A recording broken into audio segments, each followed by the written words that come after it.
Hi everyone! Welcome back to our channel! So it's been a while. 5 months ago pa yung last vlog natin. Ang laki na nung isang baby natin, si baby Ariana. 7 months na si baby Ariana. Ang dami nangyari. Oh, mag-aaral na si Talia ngayon. And si Ariana, 7 months na. Na-busy tayo. Where's Talia? Say hi! Where are you, sweetheart? Okay. Sorry. Tagal kong hindi nakapag-vlog. Na-busy na tayo. And here's Ariana! Hi, guys! Say hi! Say hi! Hi, everyone! Welcome back to our channel! Now we're with 7 months old Ariana. Sino kamukha ni Ariana? Ang ingay kasi mahilig si Ariana sa Zumba. Kaya yan, nagzuzumba. Mahilig si Ariana sa Zumba. And nandito na si Mama. Kasama namin si Mama. Nag-aalaga kay Ariana. Kasama namin mag-alaga kay Ariana. Ang hirap alagaan ni Ariana. Oh, where's na Shiki Biloy? Shiki Biloy.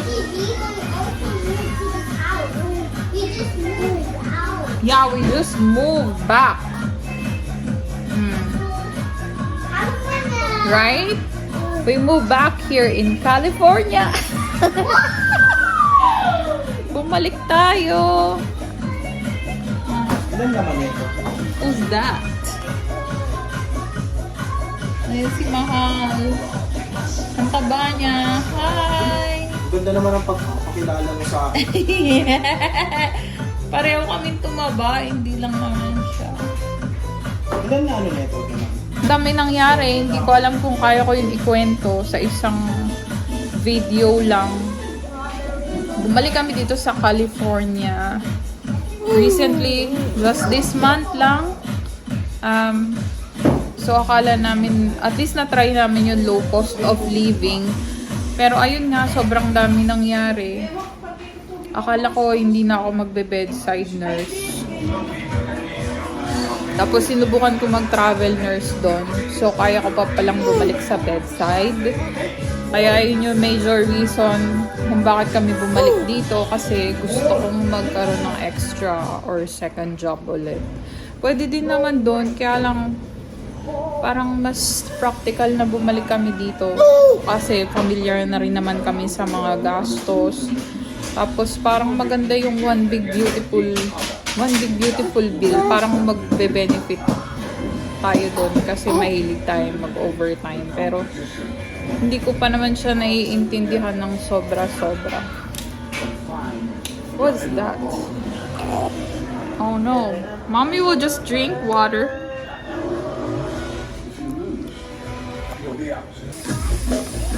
Okay lang naman siguro may tugtog. Ano naman yan? Hindi naman yan copyright feeling ko. Saka saglit lang naman tong video na to. Mabilis na update lang naman. Subukan natin mag-vlog ulit, baby. And this time, you're with us now. Right? You're with us.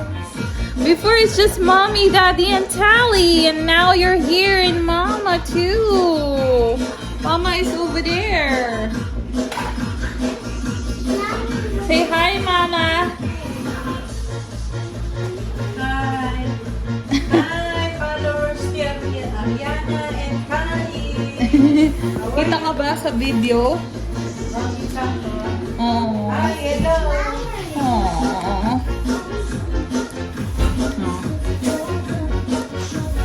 Kabalik lang namin dito. At yeah, California. Ang masaya si Kali, nag-aaral na siya. First day niya lang nung August 7, back to school, right? So, ang dami nangyari. Di ba, nanggaling na kayo, at least wala kaming regrets. Tinry namin yung low cost of living. Kahit pa paano okay naman doon. Kaya lang, syempre, di ba nag-travel nurse ako. Tapos hindi ako na-renew doon sa contract ko. Kasi nagkaroon ako ng parang 4 to 6 absences sa 3-month contract ko. Nahirapan ako dahil pinagsabay ko yung 12-hour shift ko na work from home. Tapos yung travel nursing.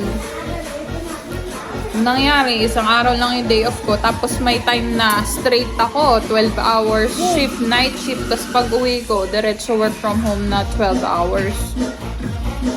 Tapos hindi rin ako ganun kadali sa akin na makakita ng PRN. Nakagaya nung mga gusto ko na tutugma sa schedule ko. Hindi kagaya dito sa California. At least dito, yung meron yung maraming per diem akong pagpipilian, and ang dami rin basta depende talaga yan sa preferences nyo. Tapos ang dami din nangyari dun sa apartment namin, ang daming hassle dun sa apartment. Nagdalawang apartment pa kami, tapos nagkaroon ng aksidente si Mahal, na-aksidente rin si Mahal sa sasakyan. Nagkaroon ng yung sasakyan niya na pang Uber. Sa maraming factors. Later on, ikakwento namin. Pero, parang, basta marami kaming kinonsider talaga. Hindi ganun kadali. Pero, dito na talaga namin napiling final na magstay. Ito talaga yung magiging okay para sa amin kahit mahal yung tax, mahal yung gas. Kasi yung sa pagkain, halos pare-parehas lang naman. Kahit mahal yung rent, kahit mahal yung bahay later on. Kasi magbe-benefit naman kami. Ang tawag doon, ever since kasi nung nag-California din ako dito, nakakakuha kami ng tax refund din.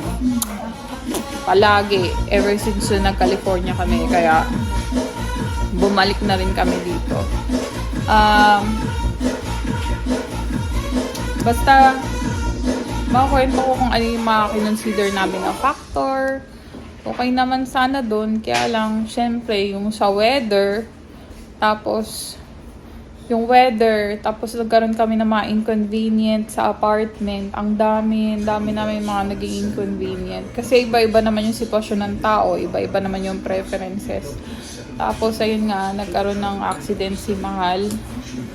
Parang, intentional yung nangyari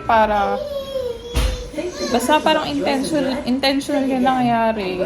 Feeling namin kasi para kumita yung tao na yun sa insurance, parang ganun, para makakuha ng pera. Parang ayun yung nangyari, binangga siya. Tapos siya pa yung lumabas na at fault. Yung pinaka major factor is yung work, kasi yung work ko nawala yung times 1.5 ko after 8 hours. Parang hindi pa rin talaga kakasya kung ako lang, yung aasa lang kami dun sa work ko na yun, na work from home. Tapos, breadwinner kami pareho. Kaya, dito talaga kami magiging okay.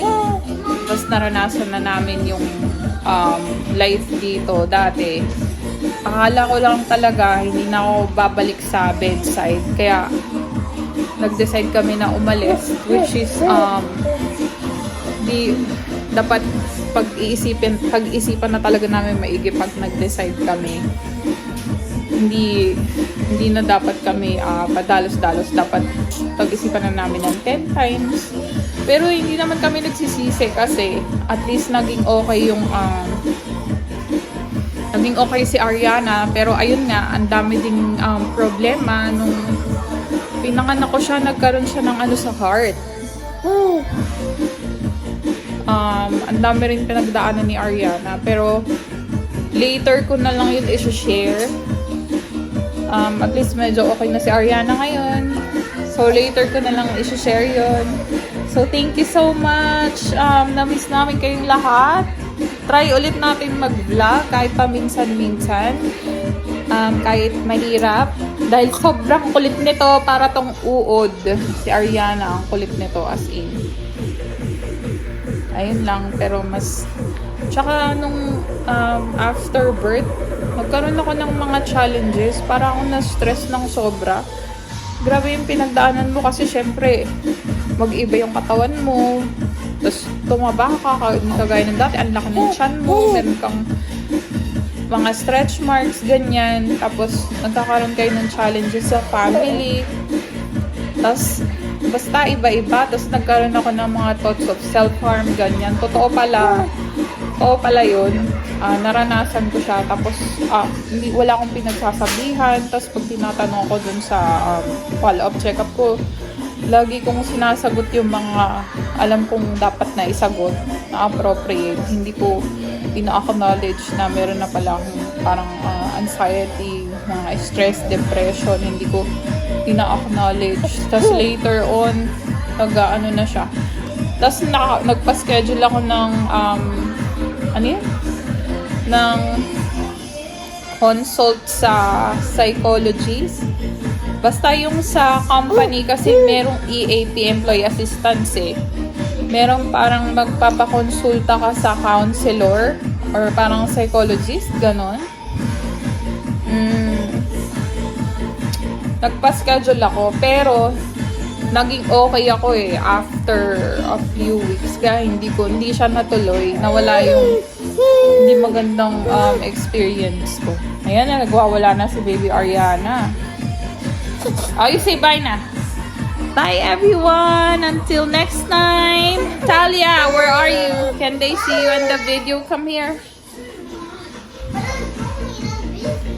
Whoa, you're busy. Just a few minutes. Just a few seconds. Come here. Just say hi. What's wrong, Ariana? That's Natalia. Hi. Hi. Bye-bye. Bye everyone. Thank Bye, you. everyone. Thank you. Ayan na. Next time ulit. Next time, we'll Hindi ko na kwento ng maigi. Grabe yung pinagdaanan ko postpartum. Parang nagkaroon ako ng withdrawal. Ayokong makipag-socialize masyado. Basta ang dami kong mga mood swing. Malala. Tapos lagi akong nakikipag-away. Ganun. Oh, okay. But later on ko na lang yun i-share. Diba, Ariana? Okay. Sorry guys kung ngayon lang kami nagparamdam. And ayun na, nandito na tayo. Bye! Bye!